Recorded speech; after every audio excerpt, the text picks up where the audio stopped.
Ja, och nu har fått en gäst här i studion. Jag säger welcome to the show and to your own studio, Amanda Davies. Thank you very much. It's lovely to have some visitors. Yeah, lovely to have you here. You're a sports anchor here at CNN, and you usually stand here interviewing guests. Tell us, what does CNN's coverage of the Olympics looks like?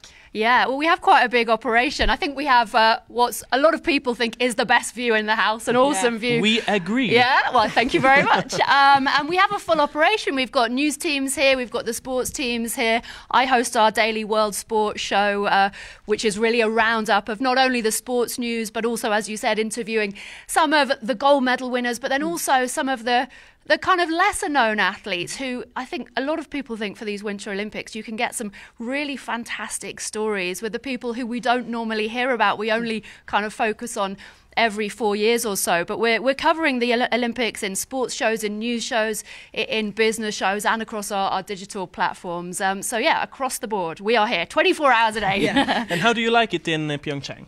Well, it's a whole lot warmer, a whole lot colder than Sochi. I think this is only my second Winter Olympics, and I think I was lulled into a bit of a false sense of security in Sochi. I didn't know no such thing as snow gear in Sochi, but here it's impossible to leave the house without about 5 layers. I don't know.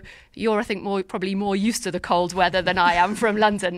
But yeah, it has definitely been cold. Yeah, and it takes some time to go out because you have to put on the layers and layers and layers.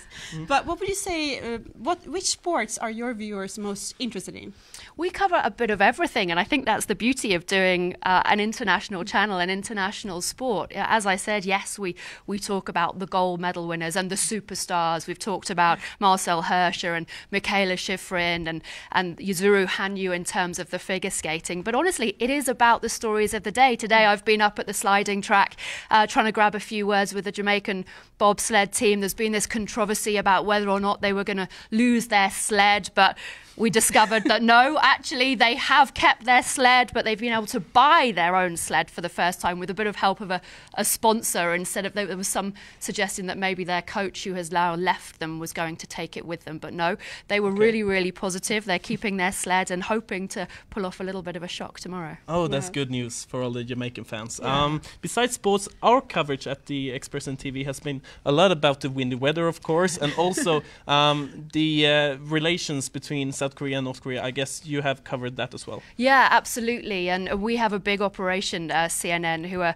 based in Seoul and have been covering this story for a very, very long time. And, you know, from my perspective, I've been covering it from the sporting perspective. And it was a real honour to be there for that opening unified Korean hockey match, and an absolutely incredible atmosphere. And I think the North Korean cheerleaders have gained as much attention as the North Korean athletes who've been doing their thing in the competition. And it does show you, a lot of the athletes we've been talking to they've said, you know, we knew the Olympics was a big thing, but when you realise the role that maybe this Games could play in history, it takes it to a whole new level, and that is, I think, sport at its best, isn't it? And you also mentioned the wind. I mean, you have had a personal encounter with wind also. In fact, the wind took your lunch. The wind did take my lunch. As you can see, we're on a hillside, and we have our CNN Olympic studio kitchen just at the other side of the hill. And it's been difficult to explain to people because the sun has been shining. I think sometimes on TV it hasn't been that obvious how cold and windy it has been.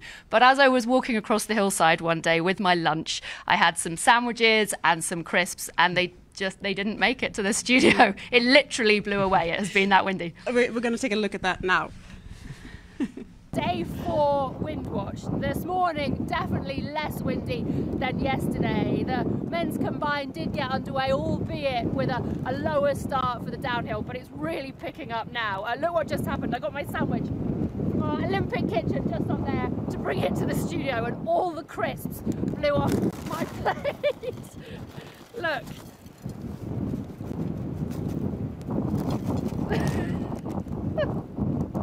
It's quite windy.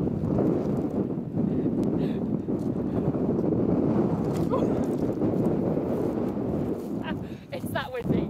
It's that windy. We took you lunch, but did you have to go hungry? I did. Yeah. You know what it's like in this business. If you don't take your opportunity to eat when you can, that's it for another 12 hours. But yeah. It is. But you have been covering several Olympics. You've been in Sochi, for instance, 2014. How would you compare Sochi to South Korea? Yeah, this is definitely colder, as I said. There's a very different political environment heading into this games than there was in Sochi, and we are, I think, now able to talk a little bit more about the sport than we maybe did in Sochi. But every country that hosts an Olympics does it for different reasons, don't they? I have to say, one thing I've loved here is the food. This is my first trip to this part of the world, and that has been fantastic. The people have been incredibly friendly and really wanting us to try the local cuisine and experience the culture here. We went for lunch on the coast on Saturday. I had a rare afternoon off, as you know is the case in these parts, and we had lunch that lasted 2.5 hours. Wow. And 10 courses, and there was fish that seemed to have been caught kind of just moments earlier in the sea, although I really struggle with that sitting cross-legged and getting my legs under the table. I struggle with that. And you get so tired on your legs as well. I've tried it as well, and it's so hard. It's so hard. It's almost like a workout. Yeah, I need to work on it, definitely. Well, Amanda, you have had a lot of Olympic stars and athletes here in the studio, and one of those, we're going to look at one of those interviews in shortly, but it's about Shiva Kashavan, who is one of just 2 Indian athletes competing here in Pyeongchang. Can you please tell us about that interview? Yeah, he has a fantastic story. He made his Olympic debut age 16 in Nagano, and at some of the Olympic Games he's taken part in, he's literally been India's only competitor. But as you say, he's been part of a 2-person Indian team here. And he has really had to, he's one of these athletes who has had to fight every step of the way. He doesn't get provided with any kit. He has to crowdfund his own equipment, his own kit. But this is his 6th Olympic Games. He says it's his last, but for him, it's not about winning gold. It's the much bigger picture and being able to inspire, a whole country to introduce them to a new sport. It's a fantastic story.